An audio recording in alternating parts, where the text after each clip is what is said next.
Em, Estas últimas semanas, cada vez que platicaba con la gente de nuestro staff, la pregunta en las últimas 2 o 3 semanas era: ¿y de qué vas a hablar en Navidad, no? Y les decía, pues ¿de qué voy a hablar? Pues de Navidad, ¿no? No hay mucho para dónde hacerse.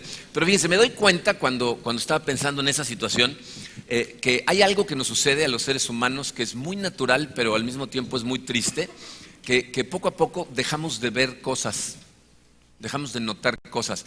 Les doy un ejemplo. Esto es algo que nos pasa mucho a los cancunenses, ¿no? La gente que aquí vive en Cancún y que ya lleva cierto tiempo en Cancún. Recuerdo hace algunos años llegó un grupo de nuestra iglesia de Houston, ¿no?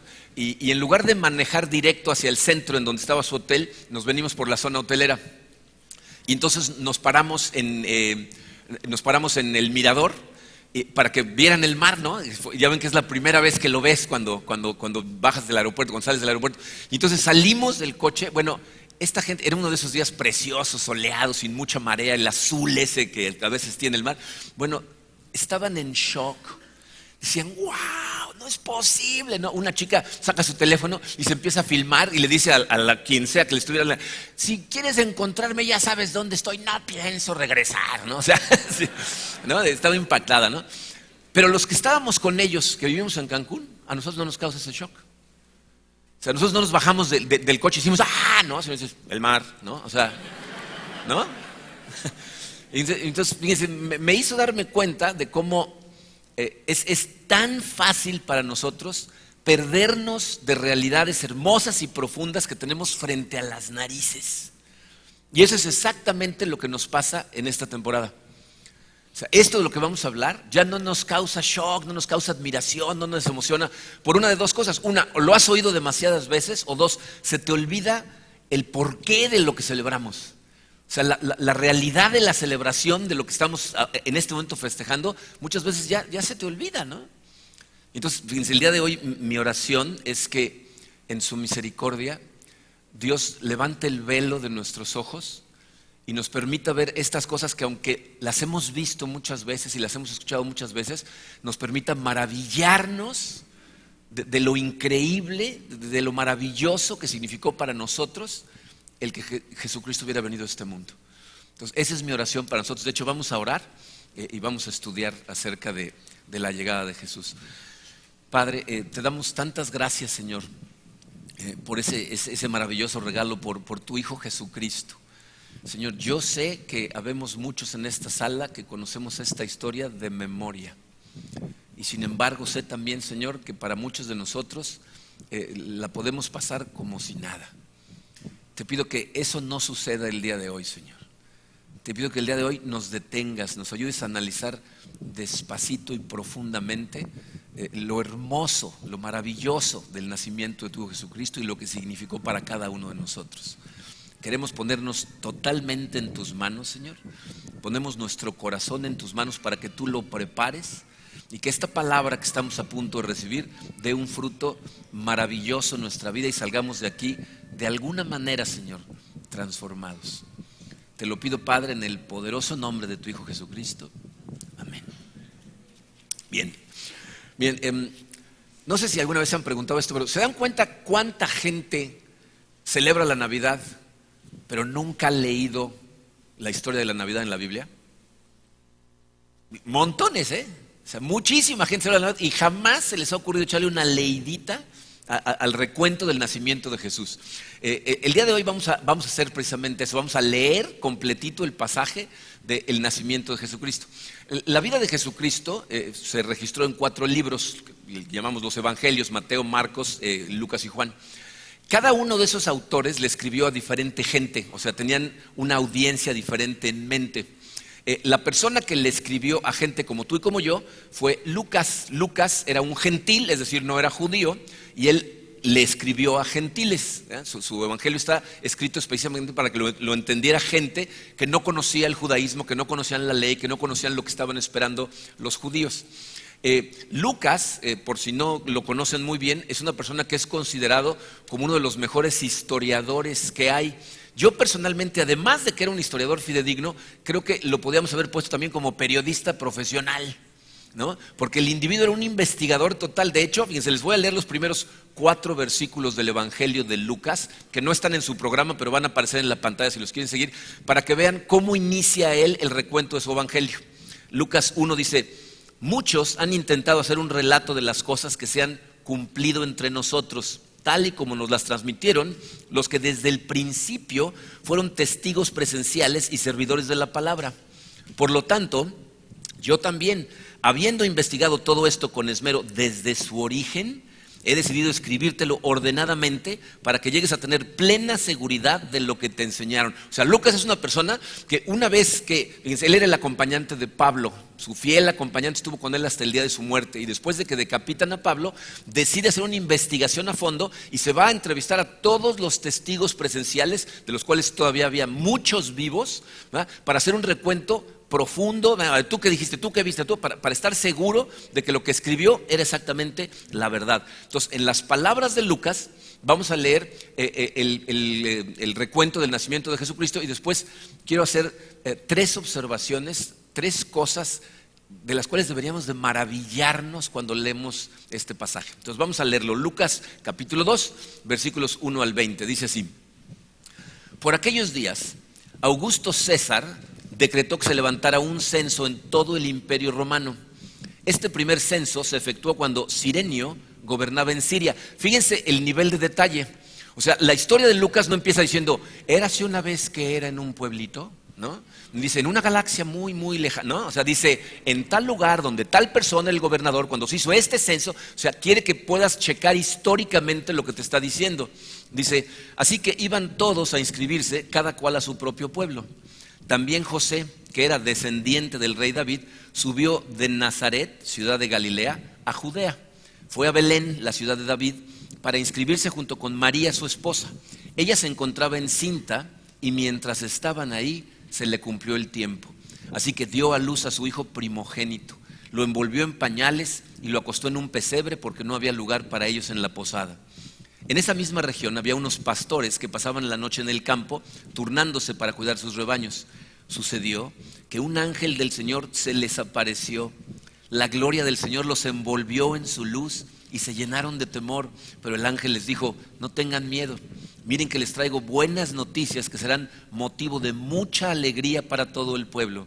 Hoy les ha nacido en la ciudad de David un Salvador, que es Cristo el Señor.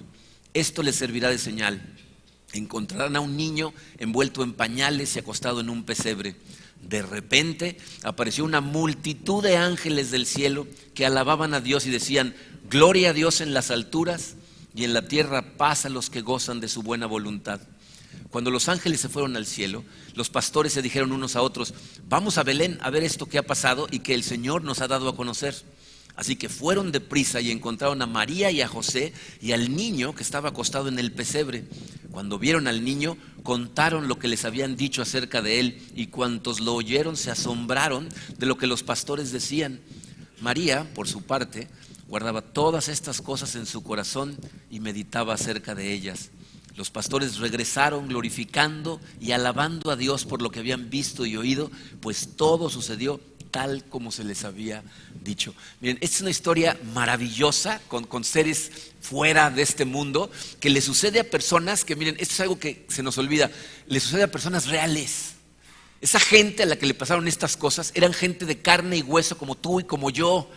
Tendemos a verlos de forma diferente porque son personajes de la Biblia, pero esos pastores, María, José, eran seres humanos comunes y corrientes, ¿no? Entonces, miren, quiero resaltar estas 3 cosas que con la gracia de Dios abran nuestros ojos y nos permitan maravillarnos de ellas. Dice su programa, 3 realidades que deberían maravillarnos de la Navidad. La primera de ellas, dice, es que el anuncio del nacimiento de Jesús nos muestra, número 1 en su programa, que la economía en el reino de Dios está de cabeza, ¿no? La economía, es decir, la manera en que funcionan las cosas en el reino de Dios está de cabeza. Esa frase, la economía del reino, la plagié, ¿okay? Se la volé a un pastor de Manhattan que se llama Tim Keller. Si algún día ven alguno de sus libros, cómprenlo porque es muy bueno.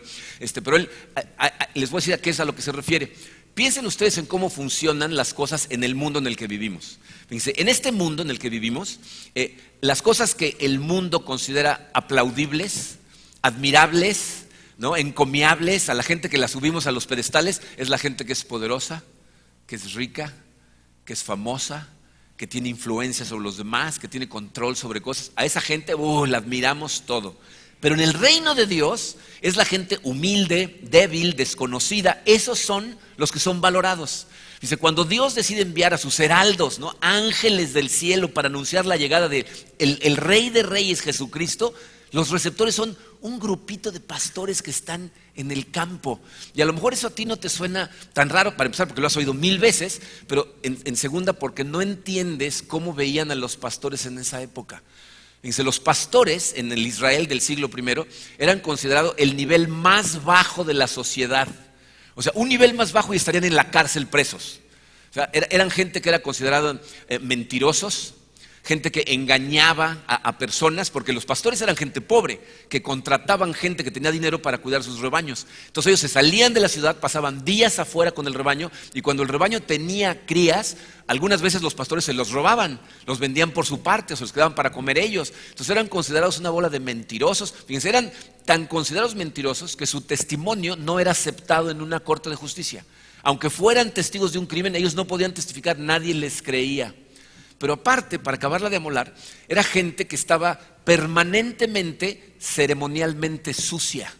O sea, todo el tiempo estaban en contacto con animales. Y cuando andas cuidando animales caminando en el campo, de repente te paras en cosas, ¿no? Pisas cosas, ¿no? Entonces ellos siempre estaban ceremonialmente sucios. Nunca tenían los suficientes días cuando llegaban a la ciudad para poder limpiarse ritualmente y poder asistir al templo. Entonces no los dejaban entrar al templo.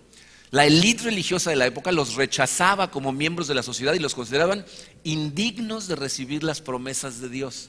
Y sin embargo, cuando Dios decide enviar a un grupo de ángeles para anunciar la llegada de Jesucristo, no va con la élite religiosa, no va con los jefes del templo, va con estas personas que son considerados inmorales y desamparados, ¿no? ¿Y por qué debería de maravillarnos esto? Miren, algo que he notado entre muchas de las personas que no creen en Cristo o que no quieren creer en el Dios del que les hablamos, es porque muchas de ellas tienen un resentimiento contra Dios porque piensan que ese Dios nada más está ahí para juzgarnos, que es un Dios que está todo el tiempo con una macana, ¿no? Y al que ve divirtiéndose, ¡pum!, le da uno, ¿no? Tú, serio, ¿no? ¿De qué te ríes, no? Y entonces esa gente piensa, yo no quiero tener nada que ver con ese Dios, ¿no? Yo no necesito un Dios así, no necesito eso en mi vida, y entonces no se quieren relacionar con Dios. Pero por eso estas son maravillosas noticias. Porque el hecho de que el ángel fue a los pastores significa que, fíjense, Dios ama a sus criaturas sin importar el estado de su corazón. Dios nos ama. De hecho, Jesucristo nos dijo muchas veces que lo que vino a buscar es a la gente que estaba perdida, la gente que estaba rota, la gente que era moralmente bancarrota. Vino precisamente para sanarlos. O sea, hay una escena en el capítulo 2 del Evangelio de Marcos, en donde vemos a Jesucristo llamar a uno de sus discípulos para que lo siga, que en ese capítulo le llaman Leví, pero en realidad al discípulo conocemos como Mateo. Y lo llama a seguirlo, y este hombre deja la mesa de recaudación de impuestos y se va tras de Jesucristo y lo invita a su casa a comer. ¿Y quiénes van a comer con él? Pues todos los recaudadores de impuestos, que son una bola de pecadores, un montón de otros pecadores y pecadoras. Y cuando están comiendo ahí, los escribas y los fariseos le preguntan a los discípulos de Jesucristo, ¿por qué este come con pecadores? ¿Por qué se junta con ellos? Y escuchen la respuesta de Jesús en Marcos 2:17. Al oírlos, Jesús les contestó, no son los sanos los que necesitan médico, sino los enfermos. Yo no he venido a llamar a justos, sino a pecadores. Dice, esa era la acusación más común que esa gente tenía contra Jesucristo. Este es un amigo de pecadores. Mira, come con pecadores. La comida en esa época también era un poquito diferente a lo que hacemos hoy. De hecho, son costumbres que se han perdido en nuestra cultura. Los judíos, cuando invitaban a alguien a comer, significaba, quiero hacer un vínculo más profundo contigo. Y comían y tenían horas de sobremesa para platicar, para conocerse. Y Jesucristo, con quien escogía tener ese tipo de comidas, eran con pecadores, con gente que eran inmorales, ¿no? Entonces, ¿qué es lo que vemos en los evangelios? Vemos a un Jesús que se toma muy en serio el pecado. Se toma muy en serio la salvación de la gente, el arrepentimiento de los pecados de la gente, pero invariablemente lo vemos como amigo de los pecadores, de los cuales, por si no sabías, tú eres uno. Entonces, esta es una cosa que debería de maravillarnos. Fíjate, si tú no eres cristiano, y cuando digo eso, no me refiero a si te has puesto la etiqueta de yo soy cristiano, ¿no? Porque con ese asunto de las etiquetas, no, yo católico, yo cristiano, yo bautista, no. Cuando digo si no eres cristiano me refiero a si no tienes una relación real, profunda, diaria con Jesucristo, entonces no eres cristiano. Y si tú no eres cristiano, si no te consideras a ti mismo cristiano, tienes que escuchar que la llegada de Jesucristo tiene todo que ver con su amistad hacia ti, que te vino a buscar a ti, porque no lo conoces. Y si tú te llamas a ti mismo cristiano, deberías entender que nuestro llamado es hacer lo mismo, ir a buscar a pecadores con la misma intención que tenía Jesucristo, presentarles al Rey de Reyes. Entonces, esto es lo primero que debería de maravillarte, saber que en el reino de Dios las cosas están de cabeza. Entonces, es que yo no soy nadie, yo soy un débil, no sabes lo que he hecho. A ti te vino a buscar, tú estás arriba, estás en su lista. Eso nos debería de maravillar. Lo segundo, dice, es que la llegada de Jesús fue para mostrarnos la gloria de Dios. O sea, fue para darnos a probar lo que significa la gloria de Dios. Dice, cuando llegan los ángeles, bueno, primero se aparece un ángel y luego se aparecen muchos, ¿no? Entonces fíjense el orden en el que pasan las cosas. Se aparece un ángel y lo primero que les dice es, no tengan miedo. Eso era muy importante, porque en el Antiguo Testamento especialmente, cada vez que se aparecía un ángel del Señor, era como cuando te mandaba a llamar el director a su oficina, ¿no? No decía, seguro me quiere saludar, ¿no? O sea, decías, ¿qué pasó? ¿No? Entonces cuando se aparece un ángel, todo el mundo lo primero que hace es temblar. Y entonces el ángel primero que nada dice, no tengas miedo. ¿Por qué no tengas miedo? Porque lo que traigo son buenas noticias. Dice, de hecho traigo excelentes noticias para todo el pueblo. En la ciudad de David les ha nacido un Salvador, les dice, el Cristo. Cristo significa literalmente Mesías. Entonces le está diciendo, al que han estado esperando ya nació. Y en ese momento, ¡pah!, viene una explosión. Imagínatelo, traten de leer la Biblia con su imaginación. Imagínate a medianoche, en medio de una montaña, con una fogatita, varios pastores, y de repente un coro de cientos o miles de ángeles cantando bastante mejor que nosotros, ¿no? ¡Pah!, ¿no? O sea, cantando maravillosamente, ¿no? Y fíjense qué es lo primero que les dice. Les dice en la primera mitad del versículo 14, gloria a Dios en las alturas. Bien, lo primero que el ángel quiere que sepan es que la gloria de Dios está llegando a la tierra representada en Jesucristo. De hecho, eso es lo que el Nuevo Testamento nos dice, que la gloria de Dios está representada en Jesucristo. Hebreos 1, versículo 3 dice, el Hijo es el resplandor de la gloria de Dios. Y miren, este asunto de la gloria de Dios, de que Jesús vino para que probáramos la gloria de Dios, es algo muy importante que debería de maravillarnos. ¿Por qué? Sobre todo en el Antiguo Testamento, pero también en el Nuevo Testamento, cuando se habla de la gloria de Dios, esa palabra carga con ella fíjense, lleva consigo una belleza y una magnificencia que carga con un peso que desplaza todo lo demás. O sea, lo que nos está diciendo es, cuando tú pruebas la gloria de Dios, esa gloria de Dios desplaza todo lo demás que a ti te cause gloria. Cualquier cosa, ¿no? Por ejemplo, es como si tú te admiraras de ver una montañita aquí en la península, que en realidad es una pirámide tapada por tierra, porque aquí no hay montañas, ¿no? Pero que cada vez que la ves dices, ay, mira qué montaña, y un día te paran junto al Everest. Entonces ves el Everest, no sé si han estado alguna vez parados al pie de una montaña enorme, verdaderamente enorme, se te va el aire. O sea, la ves, la magnificencia de la montaña, cuando ves la montañita no te vuelve a impresionar. No, o piénsalo así, fíjate, cuando eras chiquito te daban de comer chícharos hervidos hechos papilla, ¿no? Y eso es lo que estabas comiendo. Si de repente te ponen unos huevos motuleños con chicha, ¿no? Y luego te dan la opción de cuál quieres, ¿cuál preferirías? ¿No? O sea, ante la opción dirías, no, hombre, no tengo ni que pensarlo. Entonces lo que nos están diciendo con esto es que cuando la gloria de Dios representada en Jesucristo llega a la tierra, desplaza todo lo demás. Toda belleza en este mundo pasa a segundo término, toda magnificencia pasa a segundo término. Cuando realmente pruebas el amor de Dios, el consuelo de Dios, la fortaleza que Dios te da, cuando pruebas de su gloria, todo lo demás pasa a segundo término y no te vuelve a satisfacer. Y todo lo que quieres es más de Cristo. Y para eso vino Jesús a esta tierra, para desplazar todo lo demás en tu vida y que probaras la realidad de Él, para que nada más te satisfaga. Maravíllate de eso, que Dios lo envió específicamente para que probaras. Y lo tercero, dice su programa, es que la llegada de Jesús nos trajo paz con Dios. Esto es algo de lo que hemos hablado muchas veces. Y la verdad es que ya lo escuchamos y no nos maravilla. Pero estás consciente de que el regalo más maravilloso, más increíble que trajo Jesucristo fue precisamente la paz con Dios. Eso es lo segundo que dicen los ángeles que están cantando. Dicen gloria a Dios en las alturas, y la segunda parte del versículo dice y en la tierra paz a los que gozan de su buena voluntad. ¿Por qué necesita hacer la paz con nosotros? Fíjense, la Biblia nos enseña que cuando el hombre decidió desobedecer a Dios, lo que hizo fue romper su relación con Dios. Es decir, nos pusimos en guerra contra Dios. Y desde ese momento, todos los seres humanos nacemos con un corazón rebelde contra Dios. O sea, nos rebelamos contra Él y queremos ser nuestros propios dioses, queremos vivir la vida como nosotros queremos. Y eso, miren, absolutamente todos los seres humanos tenemos un corazón rebelde contra Dios.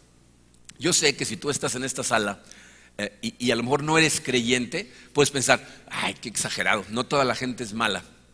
¿No? O el típico pensamiento posmodernista, la gente es básicamente buena, pero la sociedad la hace mala. Pero nosotros en realidad, muy en el fondo, somos buenos. Bien, esa premisa desaparece totalmente trabajando un mes en el jardín de niños.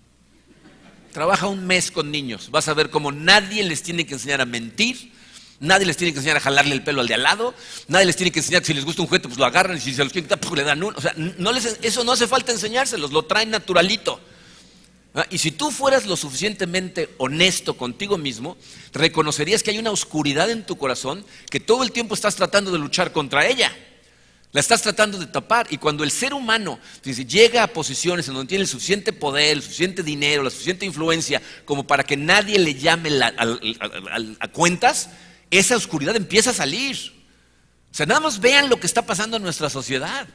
No, fíjense, ese movimiento que empezó a suceder hace unas semanas en Estados Unidos, en donde una chica por fin habló y dijo, este señor está abusando sexualmente de mí, y era un hombre muy poderoso de Hollywood, y de pronto montones de mujeres empezaron a salir diciendo, yo también, yo también, yo también, yo también, y ahorita afectó a todo tipo de áreas, noticieros, obviamente gente en Hollywood, políticos, pastores, o sea, por todos lados empezó a salir. ¿Por qué? Dice, muchos de esos hombres, cuando los entrevistan y les preguntan, algunos lo niegan. No, todo es mentira. Pero hay algunos de ellos que por lo menos han tenido los pantalones de decir, la verdad sí es cierto. O sea, me equivoqué, fue un error, pero sí es cierto. Y cuando preguntan, ¿y por qué lo hacías? La respuesta es, porque podía. Porque tenía el poder. Porque nadie me podía detener. Y esa es la oscuridad que todos tenemos en nosotros. Cuando la dejas salir, empieza a tomar control de tu vida. Miren, la semana pasada tuvimos una entrevista con una persona del gobierno aquí de Cancún que nos estaba ayudando porque teníamos una situación con la escritura de nuestro terreno. Resulta que la asociación civil que nos vendió el terreno por ley, porque era la única que lo podía hacer, era la misma asociación que el exgobernador Borge utilizaba para hacer un montón de sus tranzas, y entonces pues la tienen medio deshecha, ¿no? Porque pues el otro salió corriendo. Y entonces salió a la plática, ¿no? Y dijimos, ¿y qué le pasó a ese Borge? ¿Por qué de pronto? Y él mismo dijo, no entendemos. O sea, su voracidad de repente era incomprensible, ya no se podía detener y más y más y más. O sea, esa es la oscuridad del corazón del ser humano. O sea, ahí está. Y tienes que ser honesto contigo y reconocer que ahí está, somos pecadores naturales. Y lo peor del caso es que si no tienes cuidado y permites que esa oscuridad controle, aunque sea áreas pequeñas de tu vida, empiezas a pagar las consecuencias del pecado. En Romanos 6:23, en la primera parte de ese versículo, Pablo nos dice muy clarito, porque la paga del pecado es muerte. Y miren, yo sé que eso involucra una muerte física, pero necesitas entender lo que significa para ti en este momento. Significa, dice, la inhabilidad de experimentar la plenitud en tu vida, en todas las áreas de tu vida. O sea, cuando el pecado es lo que reina en tu vida, dejas de disfrutar realmente las cosas que hay a tu alrededor. Y miren, esto la Biblia lo dice y nos lo explica de montones de formas. Nosotros fuimos diseñados para tener una relación de plenitud con Dios, y todas las cosas que Dios pone a tu alrededor son regalos de Él para que tú los disfrutes. Pero solamente son disfrutables cuando tú tienes esa relación profunda con Dios, y esos regalos lo que hacen es empujarte a adorarlo, A decir, gracias Señor por esto, gracias por esta bendición. Y todo el tiempo estar enfocado en Él que te da esas cosas.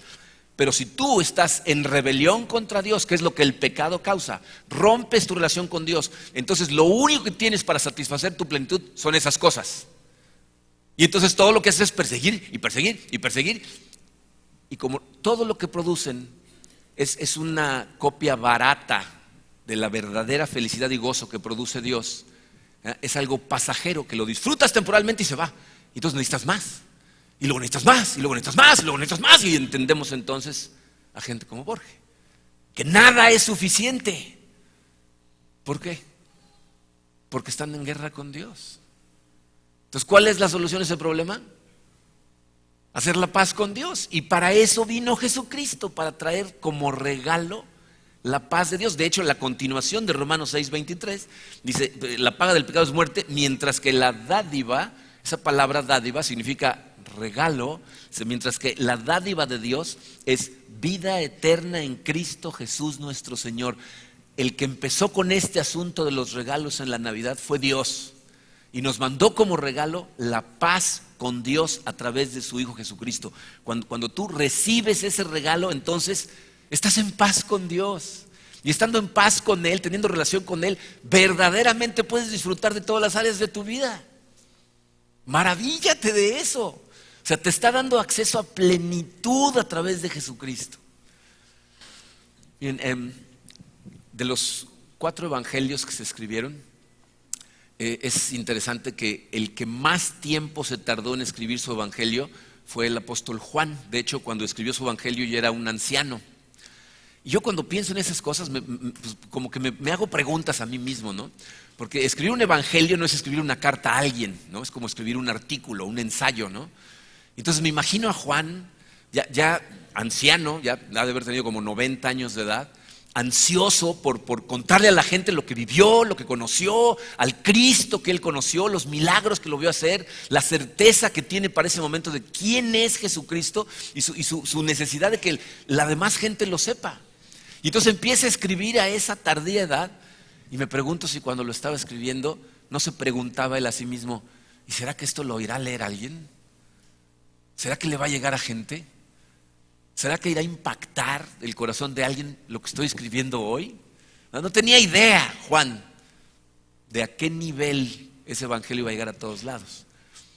Pero lo escribe y curiosamente, precisamente en el evangelio de Juan, es en donde encontramos algunos de los versículos que más se sabe la gente de memoria, que más impactan el corazón de la gente. El versículo más famoso en la Biblia es un versículo escrito por Juan, que en realidad es un resumen de todo lo que estamos estudiando el día de hoy acerca de la Navidad. Juan 3:16 dice así: porque tanto amó Dios al mundo, que dio a su Hijo unigénito, para que todo el que cree en Él no se pierda, sino que tenga vida eterna. Dice, Dios amó al mundo a tal grado que hace miles de años, ¿verdad?, envió a su único Hijo. Y dice aquí una cosa muy interesante, dice, para que todo el que cree en Él. Esas dos palabras, cree en, es una combinación de palabras muy extraña en griego. De hecho, esa fue la primera vez que una persona escribió esas dos palabras juntas. Nunca antes se había hecho y gente lo ha tomado de ahí ahora. Les voy a decir por qué.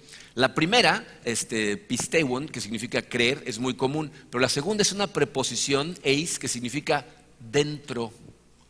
No en, sino dentro. Entonces Juan inventó una frase y dijo, para la gente que cree, como que deja caer su peso y su fe dentro de Jesús, ¿no? Cuando tú tienes tu fe a tal grado que la dejas caer pero adentro de Él, entonces tú tienes automáticamente vida eterna. Vida eterna. Y continúa, fíjense, el siguiente versículo de Juan no es tan famoso como el primero, pero es el complemento del anterior para toda la gente que no conoce a Dios. Fíjense cómo continúa, dice, Dios no envió a su Hijo al mundo para condenar al mundo, sino para salvarlo por medio de Él. Para todos los que no lo conocen, que piensan que Dios nada más es un señor enojón que está en el cielo tratando de darle de martillazo a la gente, de condenar, dicen, no, Jesús vino a salvarte, no a condenarte. Jesucristo no nació con 10 nuevos mandamientos porque los otros no los cumplía la gente.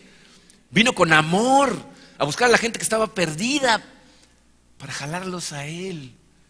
Lo que Él quiere que tengas es esa vida plena. Y si tuvieras oportunidad de platicar un ratito con Juan, estoy seguro que lo que te preguntaría es: ¿y tú ya creíste en Él? ¿Ya dejaste caer tu fe en Él? Porque tanto te ama Dios que para eso lo envió. Ese es el camino a Dios y el camino a la plenitud aquí en la tierra. Maravíllate de eso, de que Dios hizo todas estas cosas para alcanzarte a ti y que luego tú alcanzaras a otras personas a través de extender el amor que Él extendió para ti. Mi oración para todos nosotros en este día es que le des un pequeño espacio de esta noche a considerar estas cosas en tu vida, a darte cuenta de lo maravilloso que es Dios, de la cantidad de amor que tiene por ti.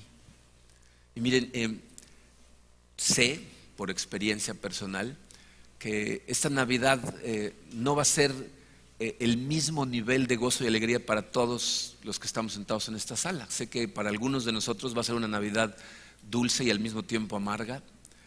A lo mejor, como es nuestro caso, vas a pasar tu primera Navidad sin alguien a quien amas porque está en la presencia del Señor. A lo mejor hubo algún tipo de separación física y ya no estás con una persona con la que antes estabas y va a ser la primera vez que te va a suceder. A lo mejor tus hijos o tus padres están en otro lado del mundo en este momento y no estás en presencia de ellos y no va a ser tan de gozo como va a ser. Pero te voy a decir lo que sí sé. Sé que Dios es suficiente. Suficiente. Y si tú vas a Él, pones tu mente en Él y vas a Él en agradecimiento de toda la cantidad de bendiciones que te sigue dando aún con situaciones complicadas, la Biblia dice que la paz de Dios, que sobrepasa todo entendimiento, va a proteger tu corazón. Y esa es mi oración para todos nosotros, que ya sea que estés lleno de gozo esta Navidad o que cosas que hayan sido te estén causando dolor, encuentres tu suficiencia y plenitud en Dios.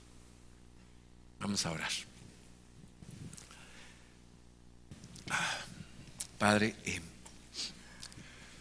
te quiero dar gracias, Señor, una vez más por las increíbles y maravillosas cosas que sucedieron ese día, hace miles de años, en ese lugar tan escondido del mundo, que muchas veces las leemos y las escuchamos y realmente ya ni les ponemos atención. Pero te pido, Señor, que este día para todos los que estamos escuchando esas palabras sea diferente, Señor. Que este día, Señor, seamos conscientes de que fue un verdadero sacrificio que hizo tu Hijo Jesucristo, quien nació, encarnó en una persona que después enfrentó todas las cosas que Él se fue a enfrentar. Sufrió, amó, fue traicionado, tuvo las emociones que nosotros sentimos. Pero con todo y eso, Señor, vino a cumplir una única misión, que fue la de reconciliar al mundo contigo.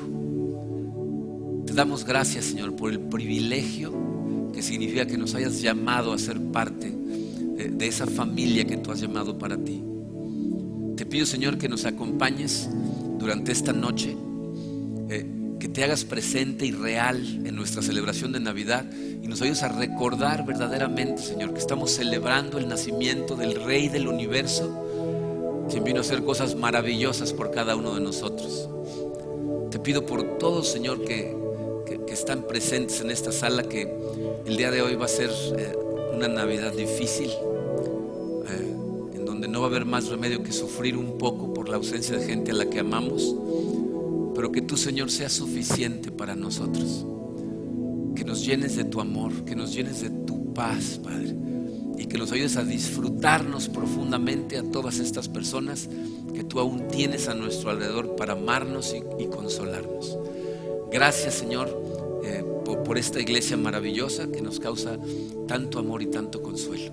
En el poderoso nombre de tu Hijo Jesucristo.